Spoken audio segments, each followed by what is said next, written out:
हाय बच्चों, तो आप लोग कैसे हैं?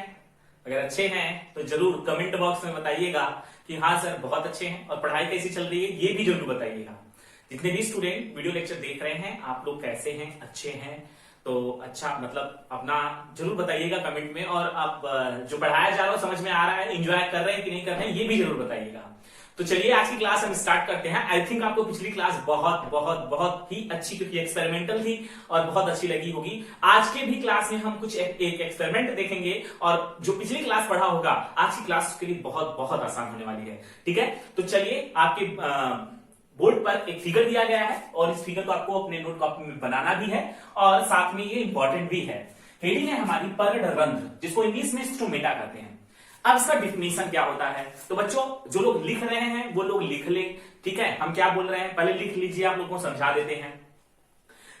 पर्णरंध्र हेडिंग डालिए, उसके बाद उसमें स्टोमेटा इंग्लिश में इसको कहते हैं। इसमें लिखिए पत्तियों में छोटे छोटे छिद्र होते हैं, पत्तियों में छोटे छोटे छिद्र होते हैं जिसे हम पर्णरंध्र या रंध्र के नाम से जानते हैं। ठीक है, क्या लिखा आपने? पत्तियों में छोटे छोटे छिद्र होते हैं जिसे हम पर्णरंध्र कहते हैं। और पर्णरंध्र के दो तरफ सेम के बीच के आकार की दो संरचना होती है जिसे द्वार कोशिका कहते हैं। और इन द्वार कोशिका के चारों तरफ क्या पाया जाता है? इस द्वार कोशिका के चारों तरफ सबसिडरी कोशिकाएं पाई जाती हैं। ठीक है, तो ये सारे भाग कहां पर स्थित होते हैं? ये सभी के सभी भाग जो होते हैं पर्णरंध्र में स्थित होते हैं। तो आपने क्या लिखा बच्चों? फिर से आपको हम एक बार और रिवाइज कर देते हैं, और अगर आप राइट कर रहे हैं तो फिर से राइट कर लीजिए कि पत्तियों में छोटे छोटे छिद्र होते हैं जिसे हम पर्णरंध्र कहते हैं। पर्णरंध्र के दोनों तरफ, यानी जो पर्णरंध्र जो छिद्र होता है उसके दोनों तरफ दो द्वार कोशिकाएं होती हैं। ठीक है, दो द्वार कोशिकाएं होती हैं और इन द्वार कोशिकाओं में क्लोरोफिल पाया जाता है, यानी हरित लवक पाया जाता है। और हरित लवक अब उसके बाद इन द्वार कोशिकाओं के चारों तरफ, द्वार कोशिकाओं के चारों तरफ क्या पाया जाता है? सबसिडरी कोशिकाएं पाई जाती हैं। ठीक है, तो रंध्र जो होता है वो दिन के समय में खुलता है और रात के समय में बंद हो जाता है। अधिकतर प्लांट यानी मैक्सिमम क्या सभी प्लांट में ऐसा ही होता है। ठीक है, तो एक्सेप्शन को छोड़ के कुछ अपवाद हैं तो वो आगे पढ़ाए जाएंगे आपको जब जैसे ही आप 11वीं की क्लास में मूव करेंगे। ठीक है, तो अभी उतना ब्रीफ पढ़ने की जरूरत नहीं है, तो अभी हम यहाँ पर केवल नॉर्मली टॉपिक को पढ़ेंगे कि जो पर्णरंध्र होता है वो जो पत्तियों का या पत्तियों के भोजन बनाने में एक महत्वपूर्ण जो है रोल प्ले करता है। कैसे? पर्णरंध्र जब खुलता है तो वहां उसके अंदर कार्बन डाइऑक्साइड प्रवेश कर पाता है। जैसे हमारा नोज होता है तो नोज हम सांस ले पाते हैं, ऑक्सीजन ले पाते हैं, उसी प्रकार से जो प्लांट होता है वो क्या ले पाता है अपना, वो और कार्बन डाइऑक्साइड को अब्सॉर्ब कर पाता है और साथ में वो ऑक्सीजन और जल को इन्वायरमेंट में वेपराइज कर पाता है। ठीक है, तो चलिए आप बोर्ड पर देख लेते हैं कि क्या कुछ भी लिखा है यहाँ पर। तो यहाँ पर दो फिगर दिए गए हैं। एक फिगर जो आपको दिखाई दे रहा होगा खुला रंध्र का है और दूसरा फिगर जो है सॉरी यहाँ पर बंद रंध्र होगा। ठीक है, खुला रंध्र और बंद रंध्र का है, यानी कि open stomata and close stomata.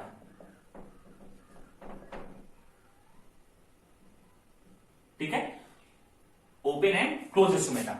देखिए ये रंध्र का ये संरचना है। देखिए ये जो रंध्र छिद्र जो दिखाई दे रहा है ये किसका है? ये इसे हम रंध्र कहते हैं। क्या कहते हैं इसको? रंध्र कहते हैं। ये पत्तियों में अधिक संख्या में पाया जाता है। ठीक है, सभी पत्तियों में मैक्सिमम जो है संख्या में पाया जाता है क्योंकि पत्तियां इसी से कार्बन डाइऑक्साइड को अब्सॉर्ब कर पाती हैं।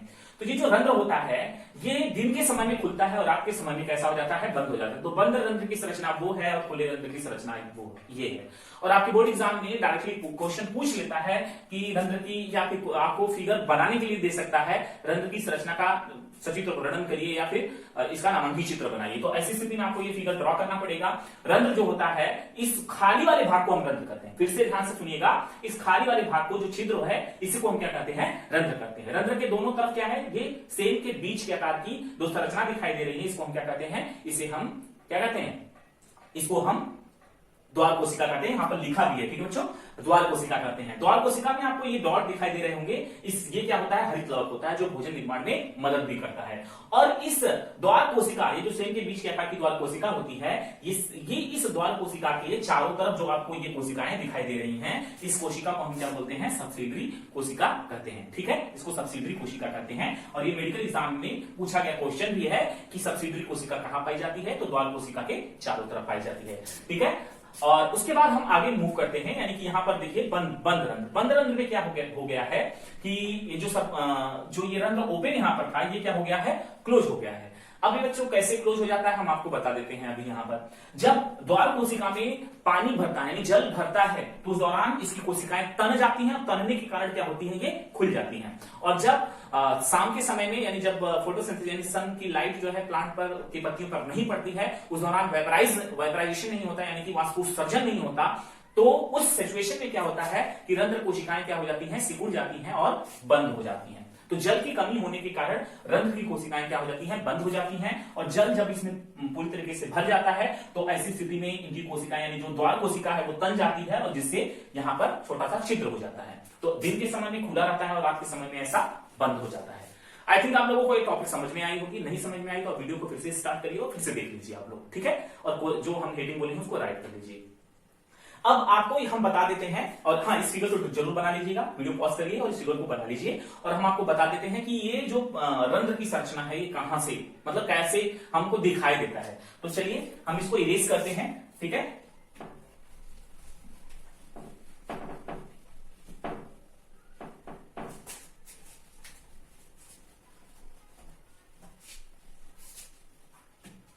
अब देखिए आपको पता होगा कि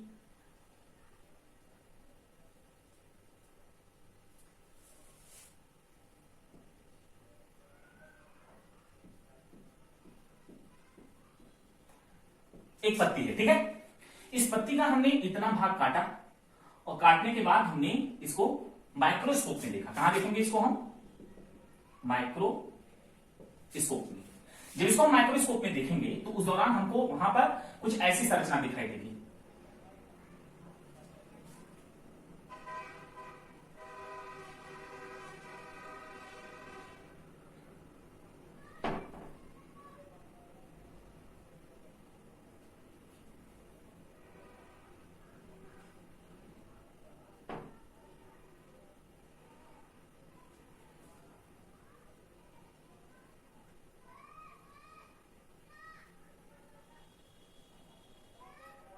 कुछ हमको ऐसी संरचना दिखाई देगी, ठीक है।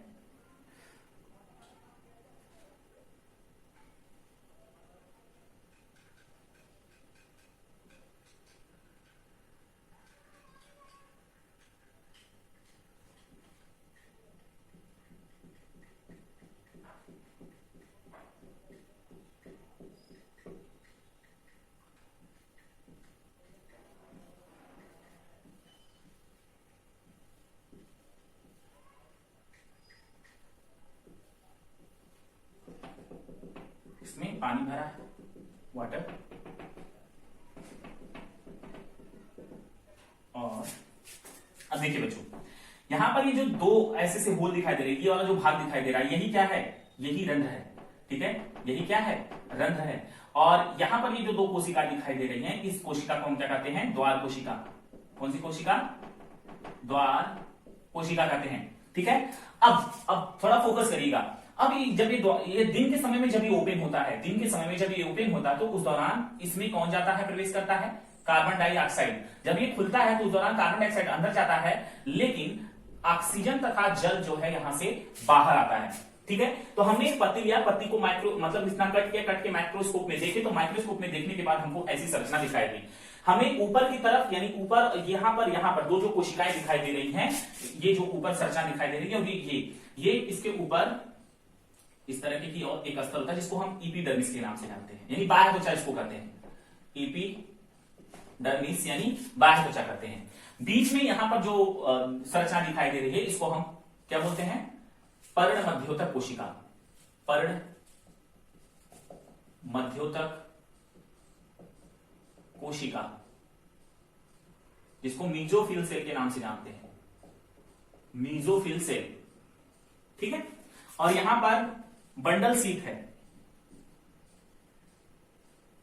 बंडल सीट, ठीक है। तो आप लोगों को ये तीन संरचनाएं दिखाई दे रही हैं, ठीक है। इसको रंध्र यानी स्टोमेटा कहते हैं, इसमें इसको द्वार मतलब कि गार्ड सेल कहते हैं, गार्ड सेल, ठीक है, द्वार कोशिका।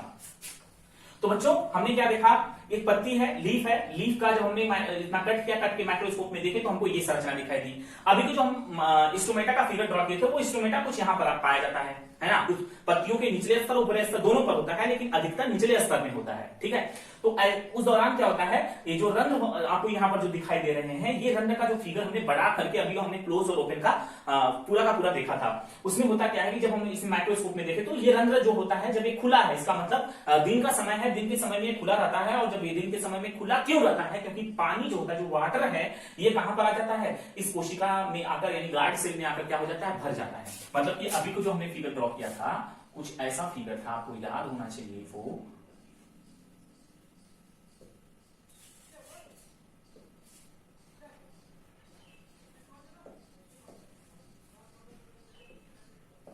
ठीक है, तो यहां पर ये रंध्र खुला था, जो ये रंध्र दिखाई दे रहा है, जो खुला वाला भाग है, ये यहां पर है। और जो जब इसमें पानी की कमी होगी, चाहे दिन के समय में हो चाहे रात के समय में, जैसे ही पानी की कमी होगी उस दौरान ये रंध्र क्या हो जाएंगे, बंद हो जाएंगे। ठीक है, तो आई थिंक आप लोगों को समझ में आ गया। इसका सबसे इंपॉर्टेंट पॉइंट जो हमने अभी इससे पहले जो फिगर ड्रॉ किया था वो था, ये एग्जाम में नहीं पूछा जाएगा, फिर भी आपको आना चाहिए। अगर आप ड्रॉ करना चाहते हैं तो अपने कॉपी में जरूर बना लीजिएगा, लेकिन वो दो जो फिगर बनाए गए हैं उसको याद कर लीजिए और उसको रिवाइज कर लीजिए, उसको कई बार आप बना के प्रैक्टिस भी कर लीजिए, क्योंकि वो एग्जाम में आता है। ठीक है, इतना ये नहीं पूछा जाता, ये तो हम समझाने के लिए आपको बता दिए थे कि पत्ती मतलब जो रंध्र है वो कैसे हमने देखा। तो कैसे देखा, जो लीफ थी उसको हमने उतना कट किया, कट के माइक्रोस्कोप में जब उसको देखा तो उसको हमें ऐसी संरचना दिखाई थी जिसमें हमें एपिडर्मिस की दो बाहरी लेयर दिखाई दी थी। ठीक है, उसके बाद यहाँ पर बीच में मध्य में कौन सी थी, पर मध्योतक कोशिका थी, यानी मेसोफिल कोशिका थी, और बंडल सेल थी यहाँ पर, यानी बंडल सेल पाया गया था। और उसके साथ साथ जो जहां पर ये भाग क्या था, खुला हुआ था, उसे हम क्या बोल रहे थे, रंध्र कह रहे थे। और रंध्र के दोनों तरफ क्या थी, द्वार कोशिकाएं थी। और जब रंध्र खुलता है तो कार्बन डाइऑक्साइड एटमॉस्फेयर से कहा जाता है अंदर जाता है, और ऑक्सीजन और जल यहां से कहा जाता है, बाहर जाता है। तो बच्चों आई थिंक आप लोगों को समझ में आ गया होगा कि जो ऑक्सीजन हमें मिलता है वो किस माध्यम से बाहर निकलता है। और जब प्लांट अपना भोजन बना रहे थे दिन के समय में, तो वहां उनके प्लांट के पत्तियों से क्या निकलता है, जल भी निकलता है। अगर इसका एक्सपेरिमेंट अगर आपको करना है तो एक पॉलिथीन लीजिएगा और एक पेड़ में मतलब पेड़ पे मत चढ़िएगा, अगर छोटा सा पेड़ होगा तो उसकी पत्तियों को बांध दीजिएगा, तोड़ के मत बांधिएगा, पेड़ में ही रहने दीजिएगा, उसको बांध दीजिएगा। 2-4 घंटे बाद आप देखेंगे उसमें पानी मिलेगा, आपको वाटर मिलेगा। वो वाटर किसके कारण हुआ, वाष्पोत्सर्जन हुआ, यानी पत्ती से जल निकलकर बाहर उड़ रहा था। साथ में ऑक्सीजन भी उड़ती है, ठीक है, जो हमें मिलती है। तो आपको ये इतना पता चल गया, जो रंध्र का हमने फिगर ड्रॉ किया था कैसे आया और कहां से मिला था। ठीक है, अब आगे हम कंटिन्यू करते हैं इसी के साथ ही, इसको रेस कर दे बच्चों। चलिए,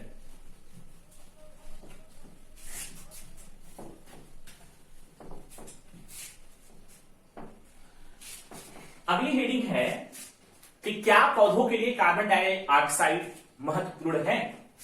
आप लोग लिख लीजिएगा, और ये भी इंपॉर्टेंट है, क्या पौधों के लिए कार्बन डाइऑक्साइड महत्वपूर्ण है। ठीक है, तो बच्चों हमने पिछली क्लास में जो हेडिंग पढ़ा एक्सपेरिमेंट का एकदम सेम है, बस थोड़ा बहुत डिफरेंस है। अगर जिसने उस लेक्चर को पढ़ा है इसमें कोई प्रॉब्लम नहीं होने वाली है उसको। तो चलिए स्टार्ट करें, यानी हमें चेक कर, अभी हमने देखा ना कि पौधे कार्बन, हम बार बार कहते हैं कि पौधे कार्बन डाइऑक्साइड ही लेते हैं, तो कैसे प्रूफ करें, उसका एक्सपेरिमेंट करना पड़ेगा हमको, है ना। जैसे हमें पौधे मंडही बनाते हैं तो इसका एक्सपेरिमेंट किया गया तब पता चला हमें, है ना।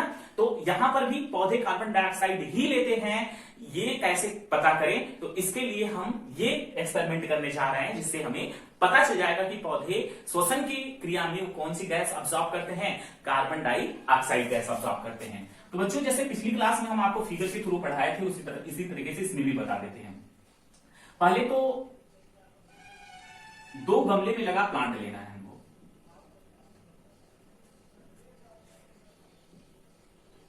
आप कहेंगे सर उसमें तो एक ही प्लांट लिए थे, हाँ बिल्कुल सही है, इसमें 2 प्लांट लिया गया है ना। एक और ले लेते हैं।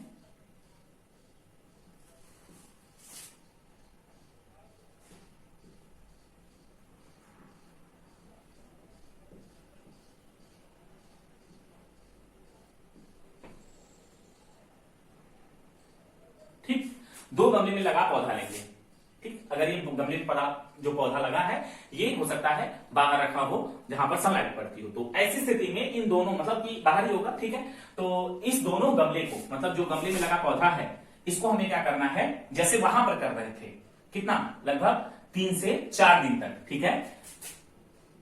3 से 4 दिन तक पहला क्या करना, पहले पौधा लेना है, गमले में लगा हुआ हरा पौधा होना चाहिए, और उसे 3 से 4 दिन तक कहां रखना है, 3 से 4 दिन तक अंधेरे कमरे में रखना है, ठीक है। कितने दिन तक, 3 से 4 दिन तक। ऐसा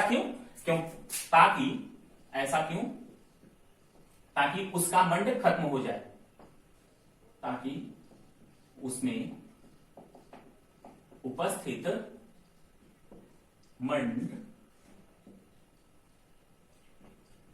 खत्म हो जाए, ठीक है। तो 3 से 4 दिन तक उसे अंधेरे कमरे में, इस गमले को रखना है कहां पर, अंधेरे कमरे में 3 से 4 दिन या 72 घंटे तक, ठीक है। कहां रखना है, अंधेरे कमरे में रखना है। ऐसा क्यों करते हैं, ताकि उसमें से क्या हो जाए, उसमें उपस्थित जो ये भोजन बनाया है अब तक बाहर था, तो उसमें उपस्थित जो भोजन था वो खत्म हो जाए। अब दूसरे सिचुएशन में क्या करना है, अब दूसरे पॉइंट में देखिए क्या करना है। अब ये एक्सपेरिमेंट कार्बन डाइऑक्साइड का है, तो हमें एक गमले को क्या करना है, जब ये 3-4 दिन हो जाए तो ऐसी स्थिति में एक गमले को क्या करना है,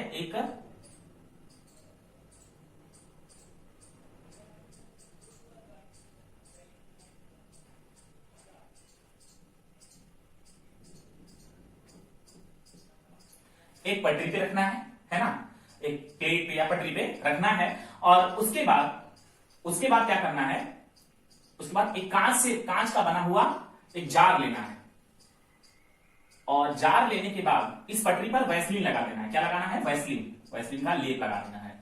और उसके बाद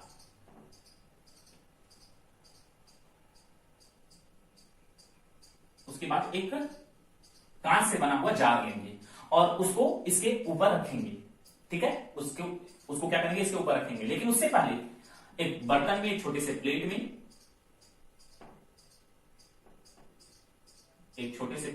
में, क्या लेना है, KOH, पोटेशियम हाइड्रोक्साइड, ठीक है। इस पटरी पर रख देना है। उसके बाद इस पौधे को ऊपर से जार से क्या कर देना है, ढक देना है, ठीक है। जैसे ही इसको जार से ढकेंगे और इसमें KOH डालेंगे, KOH क्या करता है, KOH का काम है कि ये कार्बन डाइऑक्साइड को क्या कर ले, ये अब्सॉर्ब कर ले। और कार्बन डाइऑक्साइड का अब्सॉर्ब क्यों करेगा, क्योंकि गैस है, तो जब हम जार रखेंगे तो जरूर इस जार की जो जगह है उस जगह में जरूर कार्बन डाइऑक्साइड होगा। तो कार्बन डाइऑक्साइड पूरी तरीके से खत्म करने के लिए उसमें हम KOH का जो है विलयन रख लेते हैं, कहां पर, एक प्लेट में, इसी प्लेट के ऊपर, मतलब इसी पटरी के ऊपर, ताकि इसमें उपस्थित जो कार्बन डाइऑक्साइड है ये KOH क्या कर ले, इसको पोटेशियम हाइड्रोक्साइड क्या कर ले, उसको अब्सॉर्ब कर ले। और दूसरे को क्या कर देंगे, उसी प्रकार से रखेंगे। इतना काम करने के बाद, यानी ये तो दूसरे पॉइंट में आ गया, क्या, KOH लेना है और बेल जार लेना है, ठीक है, बेल जार लेना है। और उसके बाद उसको ढककर क्या कर देना है, फिर दोनों पौधे अंधेरे कमरे में अब तक थे। अब इसको मतलब 3 से 4 दिन के बाद हमने एक काम किया, उसके बाद उसको उठाकर कहां रखना है, तीसरे पॉइंट पर। इनको लगभग दोनों को 4 से 5 घंटे तक कहां रखना है, 4 से 5 घंटे तक आपको सूर्य के प्रकाश में रखना है, सूर्य के प्रकाश में रखना है। यानी कि अगर कांच का जार है तो इसको सनलाइट तो मिलेगी, केवल क्या नहीं मिल पा रहा है, केवल कार्बन डाइऑक्साइड इसको नहीं मिल पा रहा है, बाकी इसको सब कुछ मिल रहा है, ठीक। अब 4 से 5 घंटे जैसे ही होंगे, उसके बाद फोर्थ पॉइंट पे करना क्या है, दोनों में से एक एक पत्ती को तोड़ लेना है।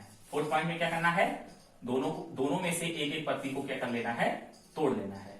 पहचान के लिए जैसे उसमें कर रहे थे, जो प्रीवियस हमने एक्सपेरिमेंट किया था, पहचान के लिए जिस पर बेल जार था, जिस गमले के ऊपर, उसमें उस वाले पत्ती के ऊपर एक कागज का ट्रेस लगा देंगे, ताकि हमें पहचान में आ जाए कि ये पत्ती कैसी है, बेल जार वाली पत्ती है, मतलब जिसको हम ढके थे। 5वें नंबर पे जैसा वहां पर कर रहे थे, इन दोनों पत्ती को क्या करना है, एक बर्तन में मतलब जल में डालकर इन दोनों पत्ती को क्या करना है, उबालना है, ठीक है, दोनों पत्ती को उबालना है। फिर 6 वाले पॉइंट पर जैसा वहां कर रहे थे, एल्कोहल के विलयन में इसको फिर क्या करना है, उबालना है, ठीक है। इसको फिर से क्या करना है, एल्कोहल के विलयन में उबालना है। अब आपको पता होगा इस विलयन का रंग कैसा हो जाता है, इस विलियन का रंग कैसा हो जाता है, हरा रंग हो जाता है, क्योंकि पत्ती का रंग हरा था। अब 7वें पॉइंट पे क्या करना है, आपको इतना पता तो होगा, जैसा वहां कर रहे थे सेम कुछ है वहां यहां पर भी। इन दोनों पत्ती को बाहर निकालेंगे अल्कोहल विलियन के बाद, इन दोनों पत्ती को क्या करेंगे हम बाहर निकाल लेंगे, और उसके बाद ये रही बेलजार वाली पत्ती, और अब इसका रंग नहीं पता है हमको। उसके बाद यहां इसमें क्या करेंगे, ड्रॉप करेंगे, किसका ड्रॉप करेंगे, आयोडीन के सोल्यूशन का, यानी इन दोनों पर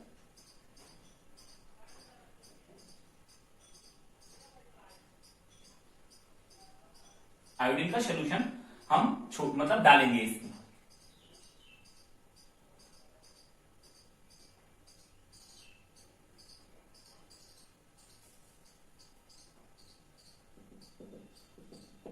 इस पर भी दोनों पत्ती पर हम क्या डालेंगे, आयोडीन का सोल्यूशन डालेंगे। जैसे ही आयोडीन का सोल्यूशन डालेंगे, जो पत्ती के ऊपर यानी कि जो ऐसी ये वाली पत्ती जो है, जो हमें जिसके ऊपर जिस गमले के ऊपर हमने बेलजार नहीं रखा था, उस वाली पत्ती का रंग आयोडीन डालने पर कैसा हो जाएगा, काला या नीला हो जाएगा। ठीक है, काला या नीला हो जाएगा। जबकि जो पत्ती बेलजार मतलब जो गमले की पत्ती ऐसी जो बेलजार से ढकी हुई थी, इसके रंग में कोई परिवर्तन नहीं होगा, कोई परिवर्तन नहीं होगा।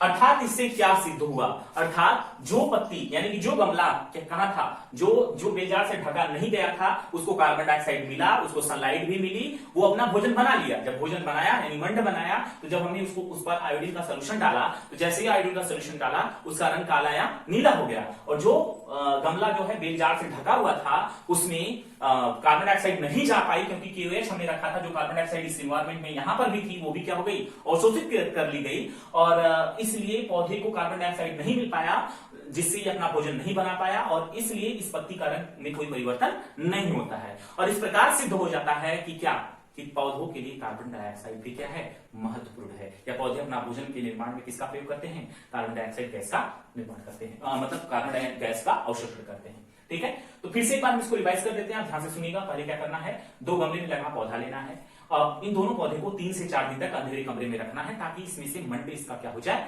खत्म हो जाए। और जैसे ही मतलब जब इसका 3 से 4 दिन या 72 घंटे कंप्लीट हो जाए, उस दौरान एक पटरी लेनी है, पटरी के ऊपर वैसलीन लगा देना है। वैसलीन इसलिए लगाना है ताकि हम बेलजार रखें तो गैस जो है वो लीक करके अंदर न जा पाए, क्योंकि कार्बन डाइऑक्साइड जो गैस है वो या कोई भी गैस है वो अंदर जा सकती है अगर हल्का से भी होल होगा। तो वैसलीन अगर पूरा फिट होगा वहां पर, तो जार रखने के बाद वो पूरी तरीके से पकड़ लेगा और गैस इसके अंदर से इसके अंदर नहीं जाएगी। तो पटरी पर क्या लगा देना है, वैसलीन लगा देना है। उसके ऊपर उसके बाद क्या करना है, एक प्लेट में पोटेशियम हाइड्रोक्साइड लेना है, और पोटेशियम हाइड्रोक्साइड का कार्य क्या है, ये कार्बन डाइऑक्साइड को अवशोषित करता है, और उस पटरी के ऊपर रख देना है। और उसके बाद क्या करना है, कांच से बना हुआ बेल जार लेना है, मतलब एक जार है कांच से बना हुआ, उसको हमें क्या करना है, लेना है। और उसके बाद एक गमले को हमें बेल जार से ढक देना है, और दूसरे गमले को उसी तरीके छोड़ देना है। अब इतना काम करने के बाद दोनों गमले को उठाकर लेकर जाना है, 4 से 5 घंटे तक सूर्य की रोशनी में यानी सूर्य के प्रकाश में रखना है। ऐसा इसलिए करते हैं ताकि भोजन जो खत्म हुआ था इनमें से ये फिर से वापस बना पाए। ठीक है, तो उसके बाद इन दोनों में से एक पत्ती तोड़ लेते हैं। ऐसी पत्ती जो बेलजार वाली पत्ती थी, उसमें कागज का ट्रेस लगा देते ताकि हमें आसानी से पहचान में आ जाए कि ये बेलजार की पत्ती है और ये बाहर वाले गमले की पत्ती है। अब 5वें नंबर पे क्या करेंगे, दोनों को गर्म पानी में उबालेंगे। उबालने के बाद उसको किसमें, अल्कोहल के विलयन में उबालेंगे। और फिर उसके बाद जब ये अल्कोहल के विलयन में उबाल लेते हैं, उसके बाद दोनों पत्ती को निकालेंगे और दोनों पत्ती में आयोडीन का सोल्यूशन डालेंगे। जैसे ही आयोडीन का सोल्यूशन डालेंगे, जो पत्ती यानी कि जो गमला बाहर था, जिसपे बेलजार नहीं रखा गया था, पोटेशियम हाइड्रोक्साइड नहीं मिला था, जिसको कार्बन डाइऑक्साइड भी मिल रहा था, सनलाइट भी मिल रही थी, उसकी पत्ती जो है काला या नीला रंग की हो जाती है। जबकि जिस पत्ती के जो पत्ती गमले ऐसी पत्ती जो गमले में से यहां से तोड़ी गई थी, जिसके ऊपर बेलजार रखा गया था और KOH था उसमें, जो कार्बन डाइऑक्साइड को अवशोषित कर रहा था, उसमें कोई परिवर्तन नहीं होता है आयोडीन का सोल्यूशन डालने पर। और जिससे ये सिद्ध हो जाता है कि पौधों के लिए कार्बन डाइऑक्साइड भी महत्वपूर्ण होता है उनके भोजन के निर्माण के लिए। तो बच्चों, जो लोग राइट कर रहे हैं, एक बार हम फिर से रिवाइज कर देते हैं। रिवाइज नहीं कर रहे हैं, बोल रहे हैं, लिख लीजिए। गमले में लगा हुआ 2 हरा पौधा लेंगे। ठीक, पहला पॉइंट। दूसरा पॉइंट लिखिए, आप वीडियो पॉज करके लिखेंगे। ठीक है, दूसरा पॉइंट, इन दोनों पौधे को 3 से 4 दिन तक या फिर 72 घंटे तक अंधेरे कमरे में रखेंगे। ताकि उनमें उपस्थित जो मंड है वो पूरी तरीके से खर्च हो जाए या खत्म हो जाए। ठीक, लिख लिया आप। तीसरा पॉइंट लिखेंगे आप, एक पटरी लेंगे, ठीक है, कांच की बनी एक पटरी लेंगे, या हाँ ठीक है यही कर सकते हैं, कांच की बनी एक पटरी लेंगे और एक प्लेट जिसमें हम पोटेशियम हाइड्रोक्साइड यानी QH भर देंगे, ठीक है, और एक कांच का बना बेल जार देंगे। पटरी के ऊपर वैसलीन लगा देंगे, पटरी के ऊपर वैसलीन लगा देंगे, और उस पटरी के वैसलीन लगाने के बाद QH का प्लेट जिसमें QH भरा है उस विलयन को उस पटरी के ऊपर रख देंगे। अब एक गमले में रखा हुआ पौधा उठाकर इस पटरी के ऊपर रखेंगे और उसे कांच से बने बेल जार से क्या कर देंगे, ढक देंगे।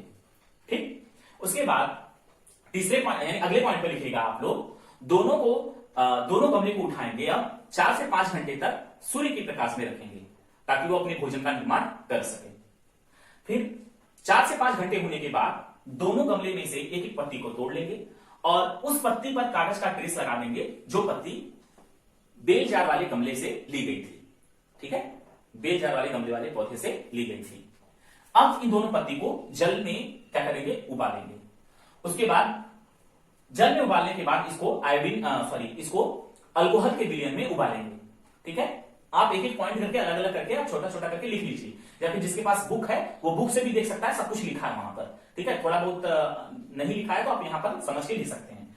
उसके बाद 7वें पॉइंट पर अब दोनों पत्ती को निकालेंगे, दोनों पत्ती पर हम आयोडीन का विलयन डालेंगे। जो पत्ती बाहर वाले गमले से ली गई थी, मतलब कि जिसपे बेल जार का ढक्कन नहीं लगा था, उसका रंग कैसा हो जाता है, काला या नीला हो जाता है। और जो पत्ती बेल जार वाले गमले से ली गई थी उसमें कोई परिवर्तन नहीं होता। इस प्रकार सिद्ध हो जाता है कि पौधों के लिए कार्बन डाइऑक्साइड भी क्या है, महत्वपूर्ण है। तो बच्चों आज की क्लास यहीं तक थी। अब नेक्स्ट क्लास में हम नेक्स्ट टॉपिक पढ़ेंगे। जो कुछ भी नहीं समझ में आया कमेंट बॉक्स में जरूर लिखिएगा। एक बार आप अगर नहीं समझ में आया तो दूसरी बार आप वीडियो जरूर देखिए, आपको 100% समझ में आएगा। कुछ ऐसा रॉकेट साइंस नहीं पढ़ाया हमने जो आपको समझ में ना आए। ठीक है, तो आप लोग बने रहें, लगातार आप इस तरीके से देखते रहें वीडियो, और अगर समझ में आया है तो कमेंट बॉक्स में जरूर जाकर लिखिए कि सर बिल्कुल समझ में आ गया। नोट्स आप में बनाते रहिए, और इसी तरीके से हाँ लॉकडाउन का पूरी तरीके से पालन करें, घर में रहेंगे। ठीक है, क्योंकि बहुत ही डेंजरस स्थिति हो रही है। तो थैंक यू सो मच, आज के लिए इतना ही था। Thanks for watching.